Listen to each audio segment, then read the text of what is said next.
The world is distracted, but behind the noise, something dark is unfolding.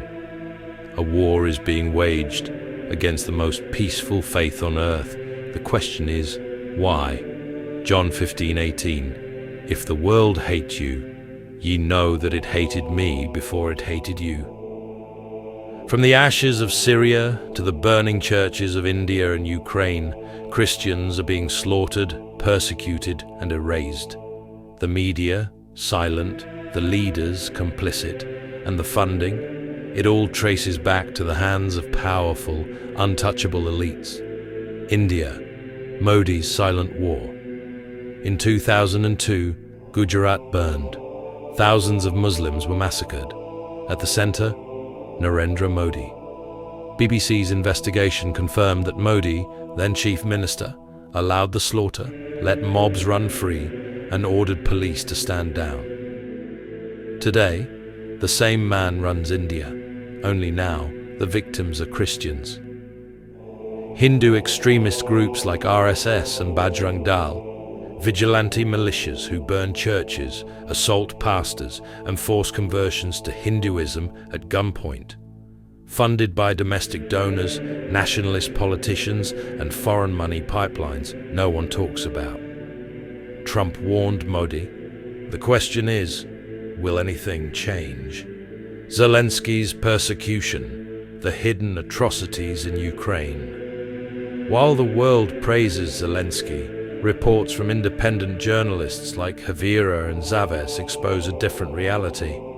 Christian churches burned, priests arrested, religious gatherings banned, Ukrainian Christians targeted, imprisoned, and even executed for their faith.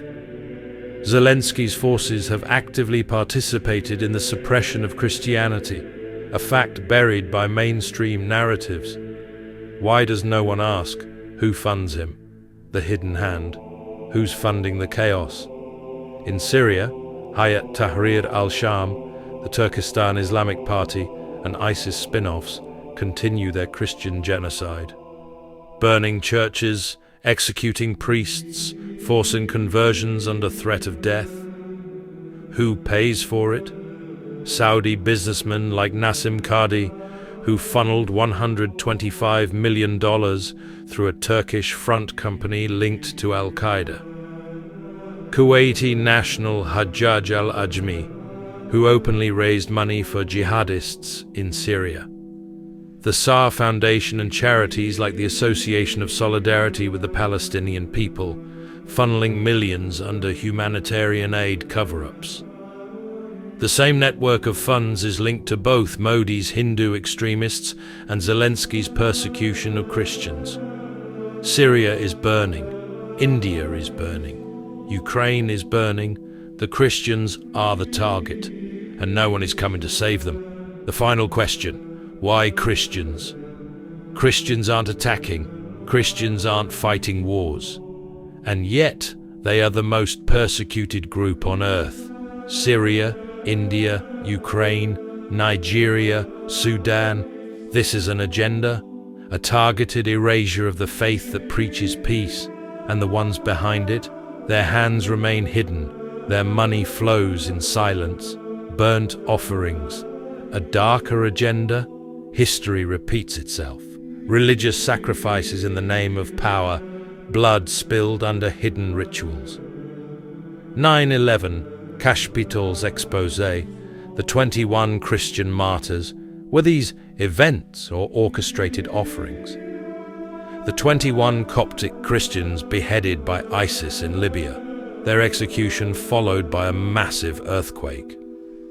A Netflix documentary now tells their story, but the truth goes deeper. Is this all just random violence or something more? John 15:18. If the world hates you, ye know that it hated me before it hated you. What you do next will define the future. Will you speak? Will you expose? Or will you stay silent?